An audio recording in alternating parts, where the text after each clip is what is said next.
സെക്രട്ടേറിയറ്റിന് മുന്നിൽ സമരം തുടർന്ന PSC ഉദ്യോഗാർത്ഥികളുമായി സർക്കാർ ചർച്ച നടത്തുകയാണ്. LPST റാങ്ക് ഹോൾഡേഴ്സുമായി പൊതുവിദ്യാഭ്യാസ മന്ത്രിയാണ് ചർച്ച നടത്തുന്നത്. സമരക്കാരുടെ 3 പ്രതിനിധികളാണ് ചർച്ചയിൽ പങ്കെടുക്കുന്നത്. നിരാഹാര സമരം നടത്തുന്ന വളർമതി ഉൾപ്പെടെയുള്ളവരാണ് ചർച്ചയിൽ പങ്കെടുക്കുന്നത്. ചെയ്യാൻ കഴിയുന്നതെല്ലാം ചെയ്യുമെന്നും സർക്കാരിന്റേത് തുറന്ന സമീപനമാണെന്നും മന്ത്രി N. ഷംസുദ്ദീൻ പറഞ്ഞു.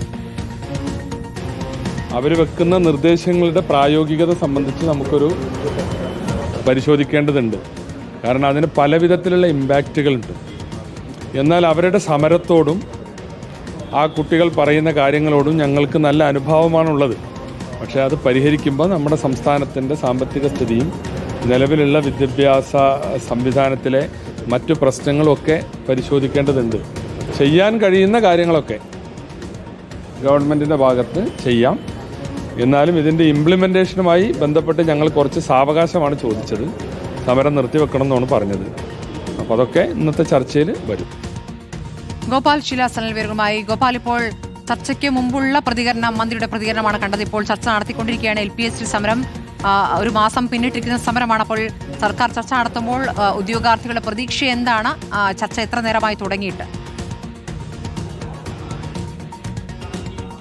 ഉദ്യോഗാർത്ഥികൾ ഒരു അനുകൂല തീരുമാനം ഉണ്ടാകുമെന്ന പ്രതീക്ഷയിൽ തന്നെയാണ് എന്ന് നമുക്ക് പറയാം. കാരണം മുൻപ് 4-5 തവണ വിദ്യാഭ്യാസ മന്ത്രിയുമായും അതിനോടൊപ്പം തന്നെ മുഖ്യമന്ത്രിയുമായും ഇക്കാര്യങ്ങൾ നേരിട്ട് കണ്ട് സംസാരിച്ചുവെങ്കിലും ഒരു ഔദ്യോഗിക തലത്തിൽ രേഖാമൂലമുള്ള അറിയിപ്പ് കിട്ടി നടത്തുന്ന ആദ്യത്തെ ചർച്ചയാണ് ഈ സമരത്തെ സംബന്ധിച്ചിടത്തോളം ഇത്. ഇന്ന് 37-ാം ദിവസമാണ് സമരം ആരംഭിച്ചിട്ട്.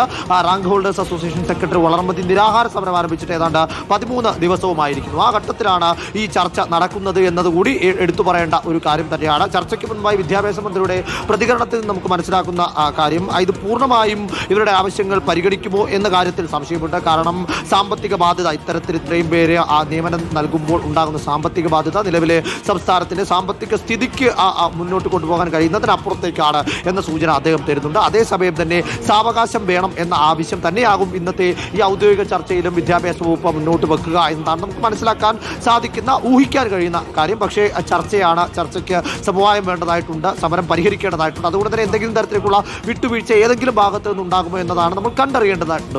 ഉദ്യോഗാർത്ഥികളെ സംബന്ധിച്ചിടത്തോളം 1-ാം റാങ്കുകാർക്ക് പോലും നിയമനമില്ല. സംസ്ഥാനത്തിന്റെ വിവിധ ഭാഗങ്ങളിൽ നിന്നുള്ള ഉദ്യോഗാർത്ഥികൾ തലസ്ഥാനത്ത് വന്ന് സമരം കിടക്കുന്നു. ആ സമരത്തെ വേണ്ട രീതിയിൽ പരിഗണിക്കുന്നില്ല എന്ന തോന്നൽ അവർക്കുണ്ടാകുന്നു. തുടർന്നാണ് മണ്ണ് തിന്നും പുല്ല് തിന്നും മുട്ടിലഴഞ്ഞും ചിതയൊരുക്കി കത്തിച്ചുമൊക്കെ സമരം അവർ നടത്തിയത്. പിന്നാലെ LDF അടക്കം പ്രതിപക്ഷമടക്കം ഈ സമരം ഏറ്റെടുക്കുന്ന സ്ഥിതി ഉണ്ടാകുന്നു. ആ സമരം ഇത്തരത്തിൽ കത്തിപ്പടർന്ന ഘട്ടത്തിൽ കൂടിയാണ് ഇന്നത്തെ ചർച്ച എന്ന് പറയേണ്ടതായിരിക്കുന്നു. മന്ത്രി പറഞ്ഞത് സർക്കാരിന് തുറന്ന സമീപനം തന്നെയാണ്, അനുഭാവപൂർവ്വം തന്നെയാണ് ഈ സമരത്തെ സർക്കാർ സമീപിച്ചിരിക്കുന്നത്.